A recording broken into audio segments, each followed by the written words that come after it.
നമസ്കാരം, S V ചാനലിലേക്ക് ഒരിക്കൽ കൂടി സ്വാഗതം. അപ്പോൾ കെ.സി. വേണുഗോപാൽ നമുക്കറിയാവുന്ന പോലെ ഹൈക്കമാൻഡാണ്. വി.ഡി. സതീശനാവട്ടെ കേരളത്തിൻ്റെ മുഖ്യമന്ത്രിയാണ്. അതോടൊപ്പം തന്നെ UDF എന്ന് പറയുന്ന ഒന്നിൻ്റെ ചെയർമാൻ കൂടിയാണ്. നമുക്ക് എല്ലാവർക്കും അറിയാം. ഇപ്പോൾ വന്നിരിക്കുന്ന ഒരു പ്രധാനപ്പെട്ട കാര്യം, നമ്മുടെ കേരളത്തിലെ കഴിഞ്ഞ വീഡിയോയിൽ നമ്മൾ ചർച്ച ചെയ്ത പോലെ തന്നെ കേരളത്തിലെ വിഴിഞ്ഞം പോർട്ട് അദാനി ഗ്രൂപ്പിനുമായി ചേർന്നുകൊണ്ട് നടത്തുന്ന വിഴിഞ്ഞം പോർട്ട് അതിൻ്റെ 49% MSC എന്ന് പറയുന്ന കമ്പനിക്ക് വിറ്റ് താൻ അറിഞ്ഞിട്ടില്ല എന്ന് പറയുന്ന ഒരു മുഖ്യമന്ത്രി കേരളത്തിലുണ്ട്. പക്ഷേ ഈ ഹൈക്കമാൻഡ് എന്ന് പറയുന്ന ഒന്നിനെ സംബന്ധിച്ചിടത്തോളം ഒരു വിലയുമില്ലാത്ത ഒന്നാണ് എന്ന് നമുക്ക് പറയേണ്ടി വരും. ഈ ദേശീയ തലത്തിൽ കോൺഗ്രസ് എന്ന് പറയുന്ന ഒരു രാഷ്ട്രീയ പാർട്ടിക്ക് അദാനിയുമായി വൈരുദ്ധ്യമുണ്ട്. കാരണം എന്താ, അദാനി എന്ന് പറയുന്ന ഒരു രാഷ്ട്രീയ പാർട്ടിയെ രാജ്യത്ത് വളരാൻ അനുവദിച്ചതും ഏകദേശം 350% അവരുടെ സമ്പത്ത് വർദ്ധിക്കാനിടയായ സാഹചര്യവും ഉണ്ടാക്കി കൊടുത്തത് BJP സർക്കാരാണ് എന്നുള്ള വിവരം രാജ്യത്തുള്ള സകലമാന ആളുകൾക്കും അറിയാം. അത് കോൺഗ്രസിനും അറിയാം. അപ്പം അങ്ങനെ ഇത്രയും പണം നൽകിക്കൊണ്ടിരിക്കുന്ന അല്ലെങ്കിൽ ഇത്രയും BJP പിന്തുണച്ചുകൊണ്ടിരിക്കുന്ന അദാനി പോലെ അല്ലെങ്കിൽ അദാനി ഗ്രൂപ്പ് എന്ന് പറയുന്ന ഒരു വലിയ കമ്പനിയുമായി കോൺഗ്രസ് പാർട്ടിക്ക് BJP-യോടുള്ള വൈരുദ്ധ്യം പോലെ തന്നെ ഈ ഗ്രൂപ്പിനോടുണ്ട് എന്നുള്ളതും വാസ്തവമാണ്. അപ്പോൾ ഈ സാഹചര്യം നിലനിൽക്കുമ്പോഴാണ് കേരളത്തിൽ നമുക്കറിയാം 2015 അക്ഷരാർത്ഥത്തിൽ അദാനിയുമായി ഒരു കരാർ ഉണ്ടാക്കുന്നത്. ആ കരാറിലെ വ്യവസ്ഥകൾ പ്രകാരം തന്നെയാണ് ഇപ്പോഴും കാര്യങ്ങൾ. ഒരു സപ്ലിമെൻ്ററി കരാർ പിന്നീട് സംസ്ഥാന സർക്കാർ അതിൻ്റെ ലാഭവിഹിതം ലഭിക്കുന്നതുമായി ബന്ധപ്പെട്ടുകൊണ്ട് സംസ്ഥാന സർക്കാർ തുടർന്ന് 2016 അധികാരമേറ്റ LDF ഗവൺമെൻറ് ഏറ്റെടുക്കുകയായിരുന്നു. ഒരു സപ്ലിമെൻ്ററി കരാർ ഉണ്ടാക്കുകയായിരുന്നു. അപ്പം ഈ കരാറുമായി ബന്ധപ്പെട്ടിട്ടാണ് അദാനി ഗ്രൂപ്പിന് ഇവിടെ കൊണ്ടുവന്നത്.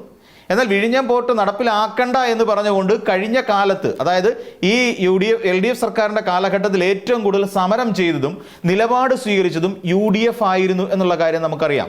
K. സുധാകരനും VD സതീശനും അടക്കമുള്ളവർ ഈ പറയുന്ന വിഴിഞ്ഞം പോർട്ടിൻ്റെ സമരസമിതി ഉണ്ടായിരുന്നു. അവിടെ വിഴിഞ്ഞം പോർട്ട് നടപ്പിലാക്കില്ല എന്ന് പറഞ്ഞുകൊണ്ട് ലത്തീൻ അതിരൂപതയുടെ സമരം നടന്നു. ഈ സമരത്തിന് പിന്തുണ പ്രഖ്യാപിക്കുകയും ചെയ്യുന്ന സാഹചര്യമുണ്ടായി. എന്നിട്ട് പിന്നീട് പാളയത്ത് ഇതുമായി ബന്ധപ്പെട്ടുകൊണ്ട് നടന്ന സമരം ഉദ്ഘാടനം ചെയ്ത് സംസാരിക്കുകയും ഒക്കെ ചെയ്തത് നമുക്കറിയാം. ഈ അന്നത്തെ KPC അധ്യക്ഷനായിരുന്ന K. സുധാകരനും പ്രതിപക്ഷ നേതാവായിരുന്ന VD സതീശനും ഒക്കെ തന്നെ ആയിരുന്നു എന്നുള്ള കാര്യം. എന്നിട്ടും പക്ഷേ UDF ഭരിക്കുന്ന കാലഘട്ടത്തിൽ ഈ വിഴിഞ്ഞം പ്രോജക്റ്റ് നടപ്പിലാക്കണം എന്ന് പറഞ്ഞുകൊണ്ട് സമരം ചെയ്തത് LDF ആയിരുന്നു. പ്രത്യേകിച്ച് CPM ആയിരുന്നു സമരം ചെയ്തത്.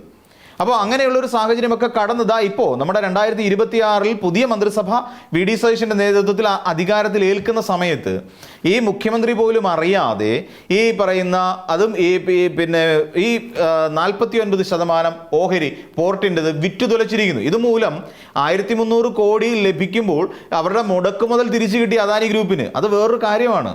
അദാനി ഗ്രൂപ്പ് എനിക്ക് തോന്നുന്നു 5000 ചില്ലാനം കോടി രൂപ എങ്ങാണ്ടാണ് ഇതിന് മുടക്കിയിരിക്കുന്നത്. അപ്പം ആ തുക ഇവർക്ക് തിരിച്ചു കിട്ടി. അതും അതിന് അധികപ്പറ്റം തിരിച്ചു കിട്ടി. അതിൻ്റെ ഇരട്ടി കിട്ടിക്കഴിഞ്ഞിരിക്കുന്നു.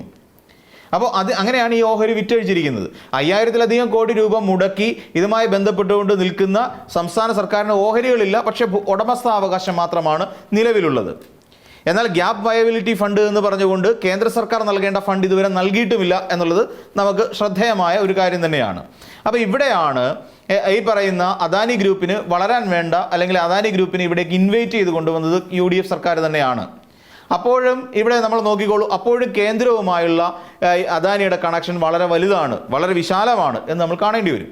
എന്നാൽ ഇപ്പോൾ ഇവിടെ എന്താ ചെയ്യുന്നത്? BJP ഭരിക്കുന്ന എല്ലാ സംസ്ഥാനങ്ങളിലേക്കും കയർന്നു കയറിക്കൊണ്ട് അദാനി ഗ്രൂപ്പ് ഒരു പിടിമുറുക്കുന്ന കാഴ്ചയും എനിക്ക് തോന്നുന്നത് നമുക്ക് അറിയാവുന്ന പോലെ കൊക്കി മെയ്തേ വിഭാഗങ്ങൾ തമ്മിൽ നടക്കുന്ന ആ സംഘർഷത്തിൽ ഒരുപക്ഷെ അദാനി ഗ്രൂപ്പിൻ്റെ ഇടപെടൽ ശക്തമായി നടന്നിട്ടുണ്ട് എന്ന് തന്നെ നമുക്ക് കരുതേണ്ടി വരും.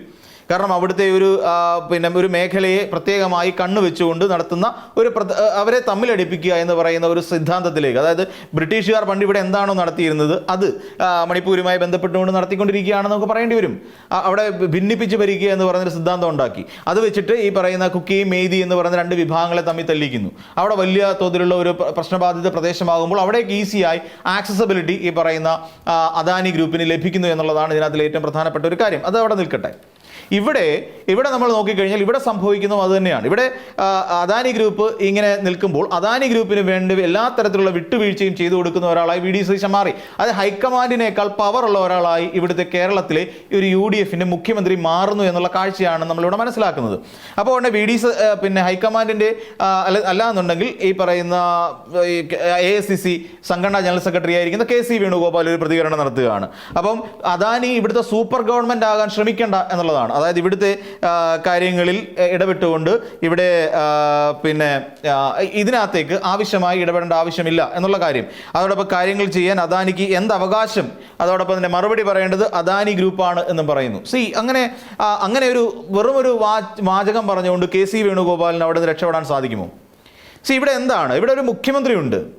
ഈ മുഖ്യമന്ത്രി ഇവിടെ ഉള്ള സാഹചര്യത്തിൽ ഈ മുഖ്യമന്ത്രി ഇതിനു മുൻപ് നടത്തിയ, അദ്ദേഹം മുഖ്യമന്ത്രി ആകുന്നതിന് മുൻപ് VD സതീശൻ നടത്തിയ മംഗലാപുരം യാത്രയെക്കുറിച്ച് ഇതുവരെയായി അദ്ദേഹത്തോട് ചോദിക്കാൻ എന്തുകൊണ്ടാണ് KC വേണുഗോപാലിനെ പോലെ സംഘടനാ ചുമതലയുള്ള ജനറൽ സെക്രട്ടറിക്ക് കഴിയാതെ പോയത്? അതൊരു പ്രധാനപ്പെട്ട വിഷയം തന്നെ ആയിരുന്നില്ലേ? അദ്ദേഹം അവിടെ പോയി കണ്ടത് ആരെയൊക്കെ ആയിരുന്നു എന്നുള്ള പ്രധാനപ്പെട്ട വിഷയമായിരുന്നില്ലേ? എന്തുകൊണ്ട് അതിനെക്കുറിച്ച് KC വേണുഗോപാൽ ചോദിച്ചില്ല? നമുക്കറിയാവുന്ന പോലെ അദാനി ഗ്രൂപ്പിന്റെ പ്രസിഡന്റുമായി കൂടിക്കാഴ്ച നടത്തി എന്ന് പറയുന്ന വാർത്തകൾ പുറത്തേക്ക് വന്നു. അതോടൊപ്പം തന്നെ NDAയുടെ ഘടകകക്ഷിയായ JDSന്റെ ഒരു മുതിർന്ന നേതാവിനെ കൂടിക്കാഴ്ച നടത്തിയെന്ന് പറയുന്നു. ഇവിടെ ലക്ഷക്കണക്കിന് രൂപ മുടക്കിക്കൊണ്ട് ഒരു എയർലൈൻസ് ചാർട്ടർ ചെയ്ത ഒരു ഫ്ലൈറ്റിലാണ് അദ്ദേഹം യാത്ര ചെയ്യുന്നത്. ഏകദേശം എത്ര ലക്ഷം രൂപ അതിന് മുടങ്ങി എന്നുള്ളതിനെക്കുറിച്ചും ഇവിടെ മാധ്യമങ്ങൾ വാദോരാതെ ചർച്ച ചെയ്തിരുന്നു, ചില മാധ്യമങ്ങൾ. എന്നാൽ ഇതിനെക്കുറിച്ച് KC വേണുഗോപാൽ എന്തുകൊണ്ടാണ് ഒരു അക്ഷരം ഉരിയാടാതിരുന്നത്? അപ്പോൾ എന്തുകൊണ്ടാണ് KC വേണുഗോപാൽ ഇത് രണ്ടും കൂടെ ചേർത്ത് വായിക്കാത്തത്? ഈ ഒരു വിശദീകരണം ഇവിടുത്തെ മുഖ്യമന്ത്രിയോട് ആവശ്യപ്പെടാൻ രാഹുൽ ഗാന്ധിക്ക് എന്താ നട്ടല്ലില്ലാതെ പോയോ എന്ന് ചോദിക്കേണ്ടി വരില്ലേ? സ്വാഭാവികമല്ലേ ആ ചോദ്യം? അപ്പം ഇവിടെ ഇത്രയും നീക്കങ്ങൾ നടത്തിയിട്ട് പോലും എന്നിട്ട് ഈ മംഗലാപുരത്തേക്ക് പോയത് എന്തിനു വേണ്ടിയിട്ടാണ് എന്ന് പറഞ്ഞു. ഇവിടെ മംഗലാപുരത്തേക്ക് പോയത് ആര്യാട മുഹമ്മദിന്റെ വകയിലുള്ള ഒരു അകന്ന ബന്ധുവിനെ കാണാൻ വേണ്ടി പോയതാണെന്ന് പച്ച നുണ പറയുന്നില്ലേ? ഒരു മുഖ്യമന്ത്രിക്ക് യോജിക്കുന്നതാണോ ഇങ്ങനെ നുണ പറയാൻ? ആര്യാട ഷൗക്കത്ത് അത് കേട്ടിട്ട് കിളി പോയ ആര്യാട ഷൗക്കത്തിന്റെ കിളി ഇതുവരെ തിരിച്ചു വന്നില്ലെന്ന് പറയുന്നു. കാര്യം അങ്ങനെ ഒരു ബന്ധുവുള്ളതായിട്ട് ആ ഷൗക്കത്തിന് പോലും അറിയില്ല. പിന്നെ സതീഷിനെ എങ്ങനെ അറിയാം? അല്ലെങ്കിൽ നമ്മുടെ മുഖ്യമന്ത്രിക്ക് എങ്ങനെ അറിയാമായിരുന്നു ആര്യാട മുഹമ്മദിന്റെ ഒരു അകന്ന ബന്ധു അവിടെയുണ്ട് എന്നുള്ളത്? അപ്പോൾ അതിനെക്കുറിച്ചും ഇതുവരെ ഹൈക്കമാൻഡ് വാ തുറന്ന് ചോദിക്കാനുള്ള നട്ടല്ലുണ്ടായില്ല എന്നുള്ളതാണ്. അപ്പോൾ ഹൈക്കമാൻഡ് ഭയക്കുന്നത് ആരെയാണ്? നമ്മളിവിടെ മനസ്സിലാക്കേണ്ടത് ഇവിടുത്തെ ന്യൂനപക്ഷ പ്രീണനം നടത്തിക്കൊണ്ട് ഇവിടെ രാഷ്ട്രീയം പറഞ്ഞിട്ടല്ല നമ്മൾ മനസ്സിലാക്കേണ്ടത്. ഇവിടെ രാഷ്ട്രീയം പറഞ്ഞുകൊണ്ടല്ല VD സതീശൻ മുഖ്യമന്ത്രി പദത്തിലേക്ക് കയറിയത്, പച്ചയ്ക്ക് വർഗീയത പറഞ്ഞുകൊണ്ടാണ് എന്ന് കേരളത്തിലെ ഒരുമാതിരിപ്പെട്ട എല്ലാ ജനങ്ങൾക്കും അറിയാം.